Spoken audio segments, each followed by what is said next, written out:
Sir liquid diet point of వ్యూలో మీరు చాలా అడ్వైస్ చేశారు long back.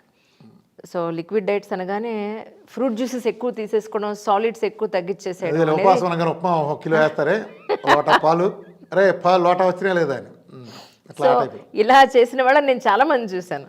So liquid diet అంటే అసలు ఏంటి, ఎలా ఉపవాసం ఫాలో అంటే చేస్తారు? యాక్చువల్ నిరాహారం అమ్మా. నిరాహారానికి నా లిక్విడ్ ఫాస్టింగ్ తేడా ఉంది. నా దాంట్లో ఎసెన్షియల్ న్యూట్రియంట్స్ అన్ని అందిస్తాను. మెయిన్ ఏంటి, ఎవరికైనా నీరసం ఎందుకు వస్తుంది, ఎలక్ట్రోలైట్స్ లేకపోతే తక్షణం పడిపోతాం. అంతేగాని మనం తిండి తినకపోతే చావమని సుమారు 2 నెలల పాటు చచ్చిపోవని పొట్టి శ్రీనివాల్ గారు రుజువు చేశారు కదా, అవును లైవ్ ఎగ్జాంపుల్ కదా. అవును 2 నెలలు ఉన్నాడు కానీ ఎలా ఉన్నాడు ఆయన, ఏ ఆహారం లేకుండా? ఇప్పుడు నిరాహార దీక్షలా కాదు, అప్పుడు నిరాహార అది నిజం నిరాహార దీక్ష రుజువు చేస్తుంది కదా. ఈ నిరాహార దీక్ష ఉంది, దాంట్లోకి వెళ్తే ఆ రూమ్లోకి వెళ్తే బోల్డ్ ఉంటాయి, బాత్రూంలో పెట్టి ఉంటాయి ఫుడ్ అంతా. ఆ నిరాహార దీక్ష చేసిన బొగ్గలు ఎక్కడ తగ్గవు, ఎక్కడ నీరసం కూడా రాదు, అడిగి అంతకి కీటోన్స్ కూడా బయట రావు. లోపల జరుగుతుంది కాబట్టి. అసలు 2వ రోజు కీటోన్స్ రావాలమ్మా, లేకపోతే దొంగ లెక్క ఆ కీటోన్స్ పెరగాల్సిందే. అవును సో ఇవాళ జోకులు వేసేస్తే సార్. అయింది కదా. లిక్విడ్ ఫాస్టింగ్ అది ఎందుకుని వాళ్ళు పడిపోలేదు. 2 నెలలు బతుకున్నారు కదా, అంటే తిండి లేపని మనిషి బతుకుంటాడు, ఇది ప్రూవ్డ్ అవును కదా. అవును కానీ కళ్ళు తిరుగుతాయి. ఎందుకు తిరుగుతాయి? 2, ఒకటి సైకలాజికల్ ఫీలింగ్, నేనేం తినలేదు ఫీలింగ్, ఒకటి 2 ఎలక్ట్రోలైట్స్ తగ్గడం. నేనేం చేస్తాను, అసలు లిక్విడ్ ఫాస్టింగ్ చేసినప్పుడు ఏమవుతుంది, ఒళ్ళు తగ్గడం ఇది ఎలా జరుగుతుంది. లిక్విడ్ ఫాస్టింగ్ చేసినప్పుడు గ్లూకోజ్ అందదు శరీరానికి. ఎక్సెస్ గ్లూకోజే ఫ్యాట్ కింద మారుతుంది కాబట్టి గ్లూకోజ్ అందదు. గ్లూకోజ్ అందనప్పుడే ఫ్యాట్ కరిగే అవకాశం ఉంటుంది, గుర్తుపెట్టుకోండి. ఓకే ఓకే గ్లూకోజ్ అందదు కాబట్టి ఫ్యాట్ కరుగుతుంది, ఇది సైన్స్. నేనేం చేస్తాను, ఫ్యాట్ పెడతా. ఫ్యాట్ అంటే ఇది కొంచెం పెద్ద సైన్స్లేమ్మా. సార్ ఫ్యాట్ పెట్టినప్పుడు ఏమవుతుందంటే, ఫ్యాట్ పెట్టినప్పుడు దాంట్లో గ్లూకోజ్ ఉండదు కదా, గ్లూకోజ్ ఉన్నప్పుడే ఇన్సులిన్ ఉంటుంది. ఫ్యాట్కి ఇన్సులిన్కి సంబంధం లేదు కాబట్టి నేను ఫ్యాట్ పెట్టినప్పుడు డీప్ ఫ్రీజ్కి డైరెక్ట్ యాక్సెస్ వస్తుంది, తిన్న ఫీలింగ్ ఉంటుంది. ఇప్పుడు నా దాంట్లో 100 కిలోలు 150 కిలోలు తగ్గారమ్మా. మరి ఉపవాసం చేయకుండా రోజు 2 కోళ్ళు తింటే ఎలా తగ్గారు చెప్పు. నేను 2 మీల్ డైట్ చేస్తాను, 2 నెలల్లో 30 కిలోలు తగ్గాను. నేను 2 మీల్ డైట్ చేస్తాను, రోజుకి 1 కిలో తగ్గాను కదా. ఏదో 2 మీల్ డైట్ చేసి ఒకసారి 3 మీల్ కూడా చేశాను. అంటే ఎలా తగ్గాను నేను కాదు, ఎవరి దగ్గర ఆల్మోస్ట్ అలా రోజుకి 1 కిలో ఎలా తగ్గుతున్నారు. మరి నేను తింటనాగా, మామూలుగా ఉపవాసం నాడు చేయాల్సింది. ఇక్కడ తింటం కాదు, నువ్వు గ్లూకోజ్ తింటే అది హానికరం, కీటోన్స్ తింటే అది ఫ్యాట్ కింద అవ్వదు, ఫ్యాట్ కోటలోకి అసలు రాదు అది. నేను కీటోన్స్ ఇస్తాను కాబట్టి నాది సేఫ్టీగా నువ్వు తిన్న ఫీలింగ్ ఉంటుంది. నేను దాంతోపాటు సూపులు చెబుతాను కాబట్టి ఎన్ని కావాలంటే తాగాలంటే ఎలక్ట్రోలైట్స్ అందుతాయి. దాంతో 100 రోజులు చేసిన వాళ్ళు ఉన్నారు, 100 రోజులు చేసి 70-80 కిలోలు తగ్గిన వాళ్ళు ఉన్నారు. ఒక ఆయన అయితే రాపోల్ శివకుమార్ అని, ఆయన 128 kgs తగ్గాడు ఆయన 6 monthsలోనే. ఓకే ఓకే ఇప్పుడు 25-20 పెరిగినట్టున్నారు 4 ఏళ్ల పోస్ట్ డైట్లో. కానీ సార్ తక్కువ టైంలో ఎక్కువ వెయిట్ తగ్గడం అనేది మంచిది కదండి. చాలా మంచిదమ్మా. తక్కువ టైంలో ఎక్కువ అంటే ఇప్పుడు ఏం లేదమ్మా, అది ఎందుకు వచ్చిందంటే అన్నమాట. సపోజ్ ఇప్పుడు నీ దగ్గరే ఒక వెయిట్ లాస్ సెంటర్ నువ్వు పెట్టావు అనుకో, ఉదాహరణ అంజలి వెయిట్ లాస్ సెంటర్ నువ్వు పెట్టావు. పెట్టగానే ఒకడు వస్తాడు నీ దగ్గర కస్టమర్, ఆడు ఎంత ఉంటాడు, మా అబ్బాయికి వచ్చే వాళ్ళు పెళ్ళమ్మా, నాకేం చేస్తావు తెలియదు, నెలలో 50 కిలోలు తగ్గాలమ్మా అంటాడు. 50 కిలోలు తగ్గట్టు నీకేం తెలుసు, ఏదో నెలలో 2 కిలోలు అంటే తగ్గిస్తావు కానీ, అబ్బాయి 50 కిలోలు తగ్గిస్తాను సింపుల్ చేయగలనండి, కానీ అలా చేస్తే డేంజర్ అండి, అందుకని చేయరండి అంటావు. ఓహో ఓకే ఏడవలేక కొండ ఎత్తున్నా నాకు ఇబ్బంది లేదు, మీరు ఎత్తి పెట్టినాడే ఆ టైప్లో అనమాట. నేను పెత్తి నీకు హాని అబ్బాయి అంటాడు. అసలు విషయం నువ్వు హాని అయినా పర్లేదు చేయన్నావు అనుకోండి, ఎంఎంఏ నీళ్ళు వెళ్తాడు, నువ్వు ఏడవలేవు కదా. సరే ఈ పోటుగాళ్ళు అందరూ అంటున్నారు కదా, మరి బేరాటికి సెట్ చేసినప్పుడు తగ్గుతున్నారు కమ్మా, అక్కడ సైన్స్ సెట్ అయిందమ్మా, అలోపతిక్ సైన్స్ అక్కడ వర్తించింది, డైట్ దగ్గరికి ఎందుకు వచ్చిందమ్మా. నీకు పేగులు కోసి బెలూన్లు పెట్టి టేబుల్ మీద చాలామందిని చంపేసిన కేసులు బోళ్ళు ఉన్నాయిలే.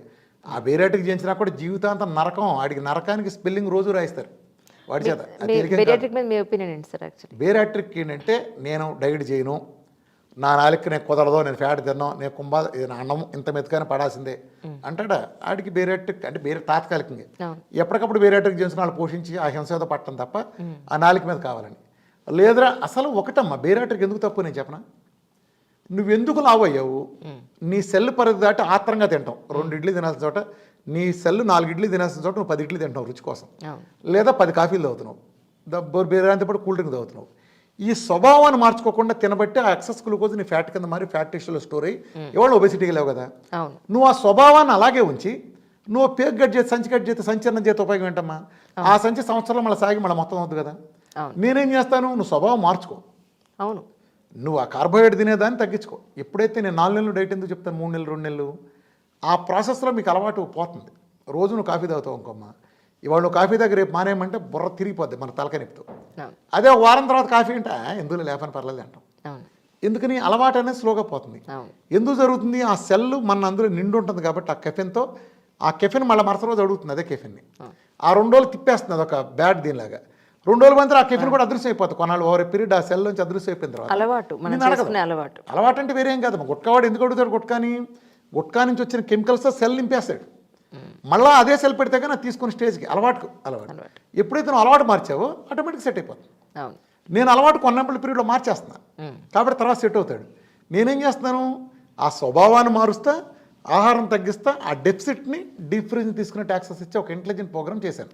మీ లిక్విడ్ డైట్లో ఏమేమి లిక్విడ్స్ ఉంటాయి సార్? అన్నీ అమ్మా సూప్లో ఏం తాగొచ్చు, veg and non veg soups. అంటే ఎక్కువ ఫ్రూట్ జ్యూసెస్ ఎక్కువ ఉండే అవకాశం కాఫీలు అసలు ఫ్రూటా కాదు గుడ్డ. అవునా? ఫ్రూట్ చేయటం ఏంటమ్మా అసలు నాన్ సెన్స్.